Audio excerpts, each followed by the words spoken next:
الحمدللہ والصلاة والسلام علی رسول اللہ۔ بہو کو زکوٰۃ دینا کیسا ہے اور کیا ملک سے باہر کام کرنے والا ملازم زکوٰۃ کا مستحق ہے؟ سوال کیا گیا ہے۔ سوالات متعدد ہیں۔ نمبر 1، کیا بہو زکوٰۃ کی مستحق ہے؟ نمبر 2، بیٹے کو کس وقت زکوٰۃ دی جا سکتی ہے؟ نمبر 3، میں ملازمت پیشہ شخص ہوں اور اپنے ملک سے باہر ملازمت کرتا ہوں۔ کچھ لوگ مجھے اپنے مال کی زکوٰۃ دیتے ہیں، تو کیا میں وہ لے سکتا ہوں؟ اور اگر میں زکوٰۃ نہیں لے سکتا تو گزشتہ سالوں میں لی ہوئی رقم کا کیا کروں؟ یہ واضح رہے کہ مجھے اس کی مقدار کا علم نہیں ہے۔ الجواب بعون اللہ سبحانہ وتعالی۔ اول، کسی مسلمان کے لیے اپنی زکوٰۃ ایسے افراد کو دینا جائز نہیں جن کا خرچہ اس کے ذمے ہے، جیسے کہ والدین اور اولاد وغیرہ، کیونکہ ایسے کرنے سے زکوٰۃ دینے والا اپنے سرمایے کو بچا کر خود کو فائدہ پہنچائے گا، گویا کہ وہ اپنی زکوٰۃ اپنے پاس ہی رکھ رہا ہے۔ چنانچہ ابن منذر الاجماع صفحہ نمبر 57 میں کہتے ہیں، اس بات پر سب کا اجماع ہے کہ اس حالت میں زکوٰۃ والدین کو دینا منع ہے جب اولاد کو والدین پر خرچ کرنے کے لیے مجبور کیا جا سکے۔ اسی بات کو ابن قدامہ نے المغنی جلد نمبر 2 صفحہ نمبر 647 میں برقرار رکھتے ہوئے کہا، کیونکہ اگر اولاد والدین کو زکوٰۃ دے گی تو اس طرح اولاد کو والدین پر خرچ کرنے کی ضرورت نہیں پڑے گی، گویا کہ انہوں نے زکوٰۃ دے کر اپنے ذمہ واجب خرچہ کو بچا لیا ہے، یا دوسرے لفظوں میں زکوٰۃ خود ہی رکھ لی ہے، اس لیے ایسا کرنا جائز نہیں، بالکل اسی طرح جیسے کوئی اپنی زکوٰۃ سے اپنا قرض ادا کرے۔ دوم، اگر بیٹا غریب ہو اور اس کے پاس اتنی دولت نہ ہو کہ وہ اپنا اور اپنی اہلیہ کا پیٹ پال سکے، تو اس صورت میں والد کو چاہیے کہ اپنے بیٹوں اور بہو پر خرچ کرے۔ مذکورہ تحریر کے مطابق بیٹے اور بہو کو زکوٰۃ دینا جائز نہیں، بلکہ صاحب استطاعت باپ کے لیے ضروری ہے کہ وہ اپنے نادار غریب بیٹے اور بہو پر خرچ کرے۔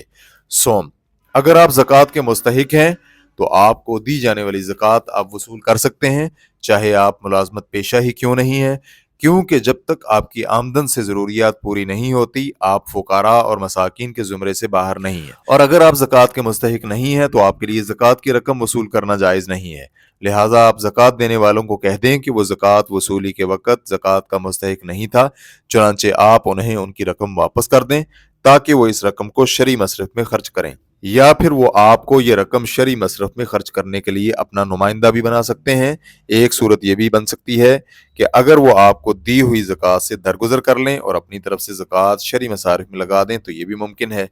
شیخ ابن عثیمین رحمہ اللہ فتاوی ارکان الاسلام صفحہ نمبر 446 میں کہتے ہیں، میں یہاں ایک مسئلہ واضح کرنا چاہتا ہوں کہ کچھ جاہل لوگوں کو غربت کی حالت میں لوگ زکوٰۃ دیتے ہیں، لیکن جب اللہ تعالیٰ انہیں مالدار کر دیتا ہے تو وہ پھر بھی لوگوں کی طرف سے ملنے والی زکوٰۃ وصول کرتے رہتے ہیں۔ لوگ یہ سمجھتے ہیں کہ ابھی بھی غریب ہی ہیں، لیکن وہ دل میں یہ کہہ کر زکوٰۃ وصول کر لیتے ہیں کہ ہم نے زکوٰۃ کا مطالبہ نہیں کیا، بلکہ اللہ نے ہماری طرف رزق بھیجا ہے۔ ایسا کرنا حرام ہے، کیونکہ جسے اللہ نے غنی کر دیا ہے اب اس کے لیے زکوٰۃ میں سے کچھ بھی لینا جائز نہیں ہے۔ اور کچھ لوگ زکوٰۃ وصول کر کے زکوٰۃ دینے والے شخص کی اجازت کے بغیر کسی اور کو آگے پہنچا دیتے ہیں، یہ بھی حرام ہے، اسے ایسا نہیں کرنا چاہیے، اگرچہ اس کا گناہ پہلی صورت سے کم ہے لیکن ہے یہ بھی حرام۔ چنانچہ اگر زکوٰۃ دینے والے شخص نے زکوٰۃ کی رقم آگے کسی اور کو دینے کی اجازت نہیں دی تو پھر وہ اس رقم کا ضامن ہوگا اور زکوٰۃ دینے والے کو یہ رقم واپس کرنا ہوگی۔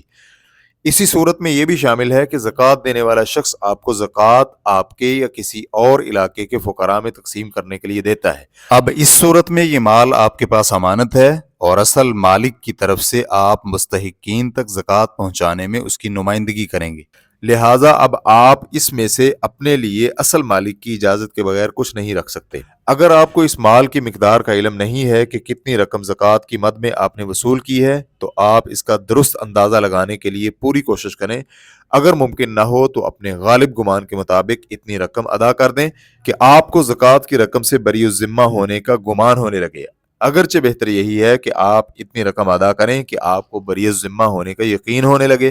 واللہ تعالی اعلم۔ اسلام کیو اے ریکارڈنگز مؤسسۃ الشیخ محمد صالح المنجد، المملکۃ العربیۃ السعودیہ، فتویٰ نمبر 179539۔ والسلام علیکم ورحمۃ اللہ وبرکاتہ۔